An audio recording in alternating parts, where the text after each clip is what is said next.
Okay, welcome back everyone. Arizona Unplugged. We're here at the ranch. I'm walking my driveway. I want to show you guys an idea I'm having. Tell me what you think, or if you've done this especially, definitely tell me what you think. So it'll be a few minutes before I get there. So today is Monday. It's our last day here. We're leaving tomorrow. Get more work done. You know, it's a slow process, man. Again, if you guys have watched this channel for a little bit, you know my name is Vaughn, 50 years old. We have a beautiful homestead here in northern Arizona, about 50 acres, and we're rebuilding our dilapidated cabin and hay barn. Hay barn's converted into a wood shop. That's actually right now full of everything but my woodworking tools. It's kind of used as a storage spot at the moment until the cabin is repaired. We're painting right now, painting the outside of the cabin, making it all pretty. And yeah, this channel's kind of our journey, building this homestead and getting all the systems in place. We are 100% off of rain catchment.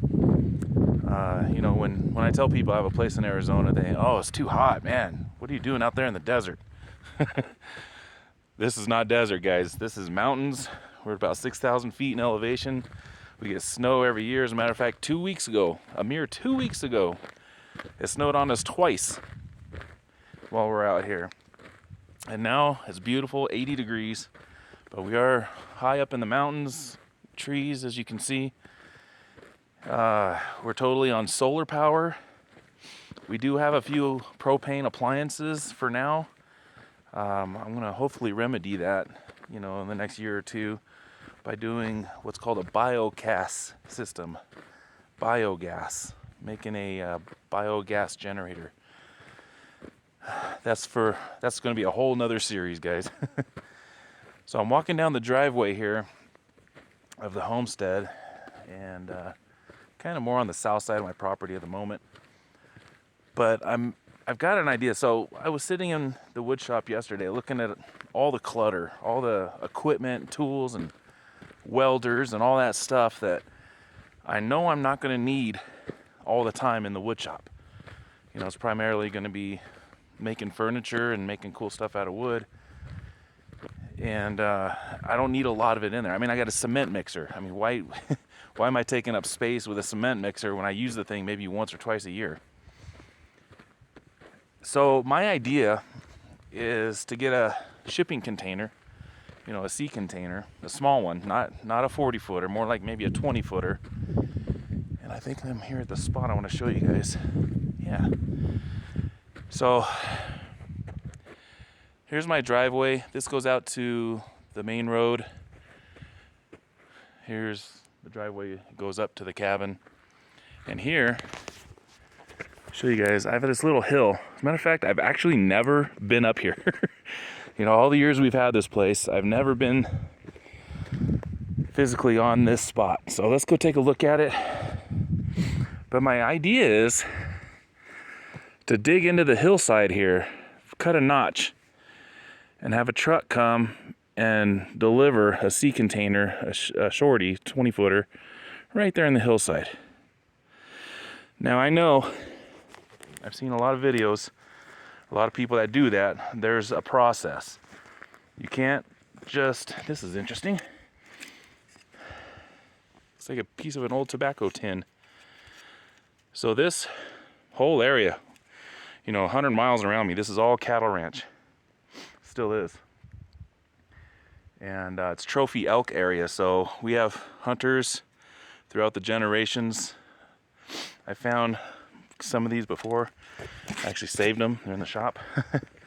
So anyways, going back to the sea container, I know there's a process when you do put these things subterranean, things you have to do in order to strengthen the walls, strengthen the roof, waterproof it, that type of thing.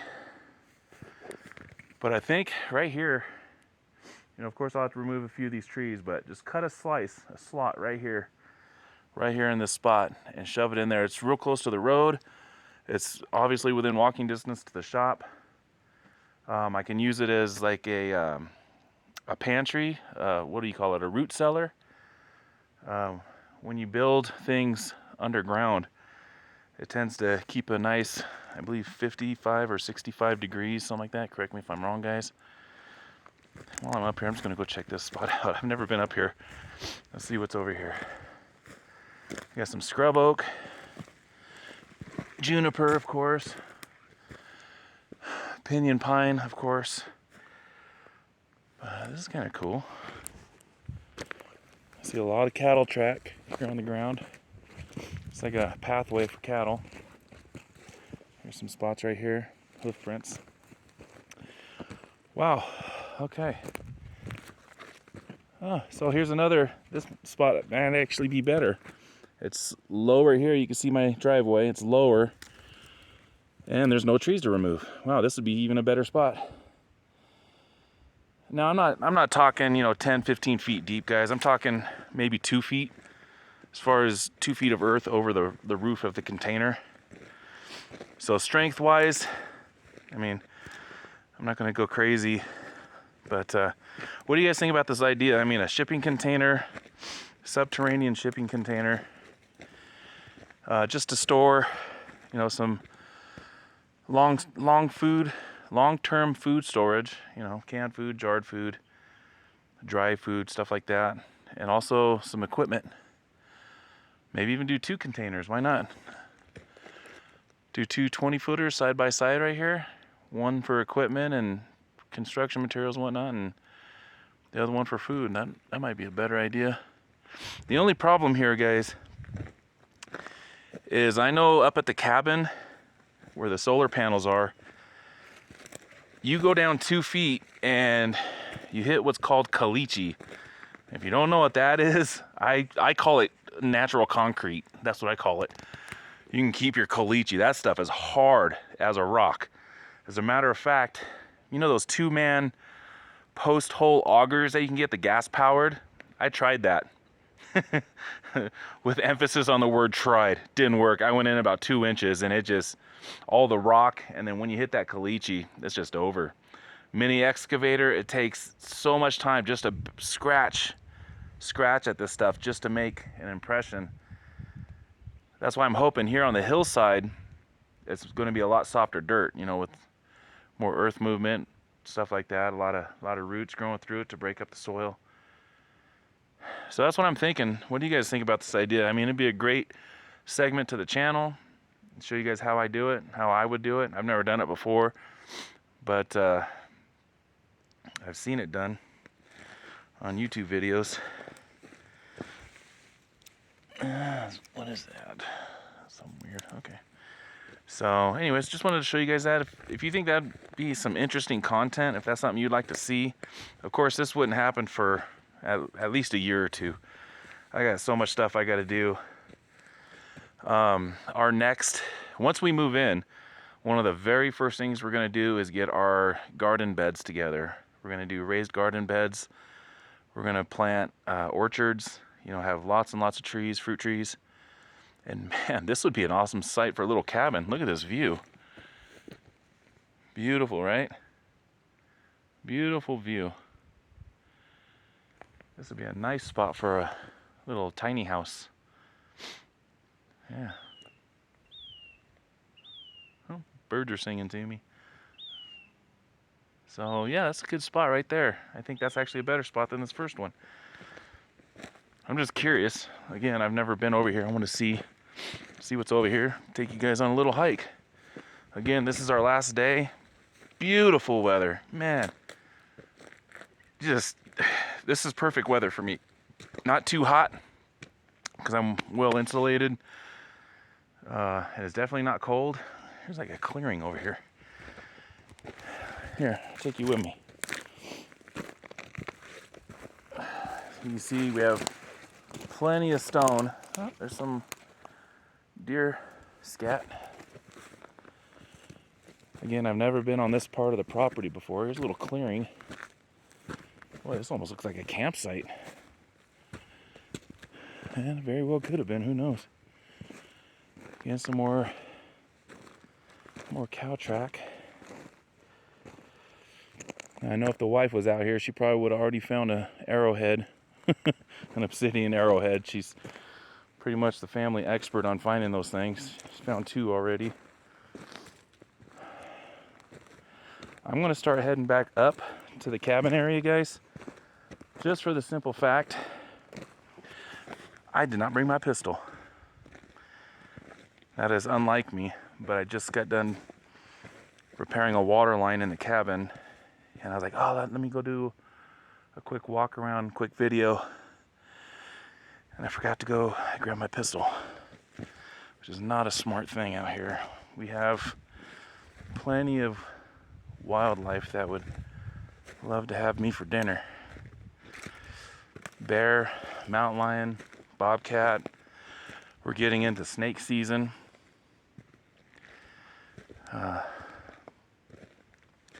Wolf. We have wolf out here. We actually saw one last year. Big guy. Wow, this is a cool spot too. Okay, here, let me show you this. This is the site of a lightning strike. Again, we're up high elevation. We get crazy weather here. There's mountains just to the south of us and mountains to the north of us, and then you got the crosswinds, and we get some really crazy weather. Man, this lightning bolt exploded this tree. This is a juniper. You can see the main part of it is there. Here's another part of it. It blasted it way out there. And here's more of it. And here's part of this is the trunk right here. So it actually blasted. That was a big tree. Just as this one is. This is an old juniper. Not kidding, this juniper is definitely hundreds, if not over 1,000 years old. Look at the size of this thing. How twisted it is, but there's still life in it. There's still life in it. That is amazing. The rest of this thing is dead, but we still have life coming off of this thing on a couple spots, but that is monstrously huge. I mean, they don't get that big here. I mean, typically that's pretty much the biggest we see. This is a monster. Jesus, this thing, I would not be surprised if this is 1,200 years old. Would not be surprised. It's amazing. And then once again, in the shadow of almost at least half of the junipers on this property, you find a pinyon pine. They grow in the shade, in the shadows of these stronger pinyon or stronger junipers. So that guy's just sitting there. I'll get this dead wood off of it. Man, I still really want to find some elk sheds.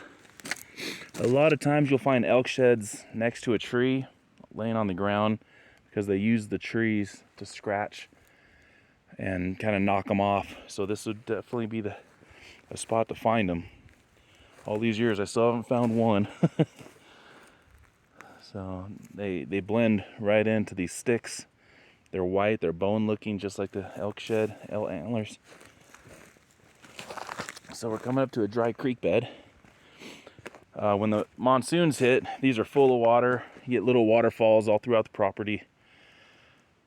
It's a beautiful, very healthy pine right there. But yeah, we get all these drainage areas when it rains hard, and boy, we get some crazy rains. The monsoons, guys, I mean, they fill my water tanks within an hour or two. I currently have 10,550 gallons of storage. Every structure on the property has some sort of rain catchment system. Here's some elk scat. On the way in, the other day, we got in on Friday, and on the way in, the entrance to this ranch, there's about 5 young elk just running around in the fields. It was pretty cool.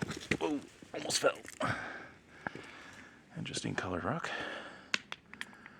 So I'm gonna head back up to the cabin, guys, since I'm unarmed here, and I don't like that feeling at all.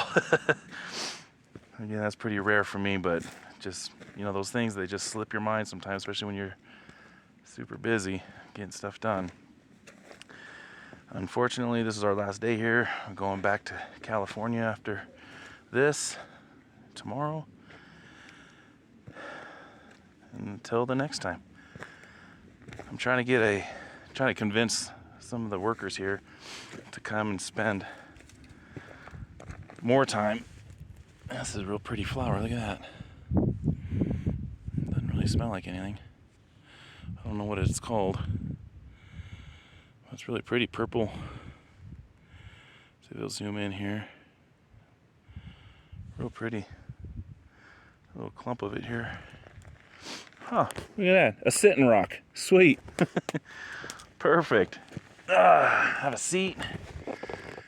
Some cactus. But yeah, I'm trying to convince the guys to do a much longer stay. That way we can kind of wrap things up. We're so close, guys. And I know I say this every video. But, you know, every time we come out here, even if it's just for a few days, we get a lot done. A lot of progress. Can't wait to show you guys everything. Now, normally I don't show, you know, my buildings, my home, that type of thing on my videos, just because there's some weird people out there that can use that information to track you down. But, you know, it is what it is. I'm going to try to keep all that stuff off the internet. That little tin that I found. I believe it's a tobacco tin, because I've got 2 more of these in my shop, and this looks like this was the lid of one. Pretty cool. The other ones I have, they're about this size, but they have like a little hinged cap on it that you just open up, and there's your tobacco or cigarettes or whatever. Butterflies, lots of birds. It's just perfect weather, guys. I'm so happy I'm out here. I can't wait to be out here full time, especially with the family. You know, when you when you have a great family, great kids, great wife, coming out here even if just for a few days, you get to missing them and wishing they were out here with you. But, you know, thankfully we have this technology. We can actually Skype. We can talk on the phone whenever we want. And it helps out, but it's no replacement to have the actual, you know, person-to-person interactions. So, I guess that's a lesson to be learned, especially if you're single and you're planning on going off-grid. Man, you got to be happy with yourself. You know, you got to be able to be alone and be okay with that. You know, you have to be able to have fun and entertain yourself on your own. And some people just can't do that. Me personally, I don't like being alone. I love having my family around. You know, the kids and the wife. You know, having the guys working, that's great. And that's, you know, conversations. We have fire at night, cookout outside. And that's cool. It's kind of like the guy thing, the dude thing. But it doesn't replace having your wife and kids around. Now, I've been out here alone by myself before for 9-10 days, and man, I tell you, even though time does fly when you're working, it's just, for me, that's just the way I am. You may be different. Yeah, this fly is just for me, there's no comparing being alone with being with your family. And it's sad. Some people actually feel alone when they're with their family. Not me. I love having my kids around, my wife. Man, that's a big juniper. I'm just staring at that old juniper. Look how big it is. Way up there. So this is almost, I would say 99% of my property looks just like this. Hills, there's flat spots, but lots of trees, lots of mountains around. Beautiful. You can't beat the weather. I'm so glad I came out here. The fresh air. This is nice. The wife's really looking forward to living out here. the boy, William, my youngest boy, is looking forward to living out here, and all my other kids want to come out.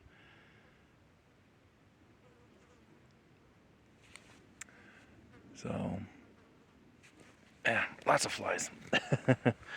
I guess there's so much cow poop and elk and deer poop and rabbit poop around. That's probably why there's a lot of flies. This is, I guess, fly season. Man, we get those big, I think they're called horse flies, big flies, and man, they are freaking, they're like the kamikazes of World War II.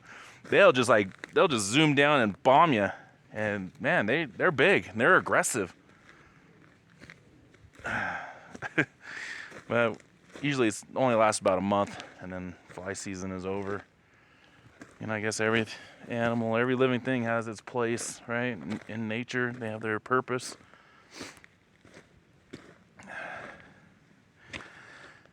Yep, lots of cow print. So I want to head back up to the cabin, guys. Start getting some work done. We got to pack up today.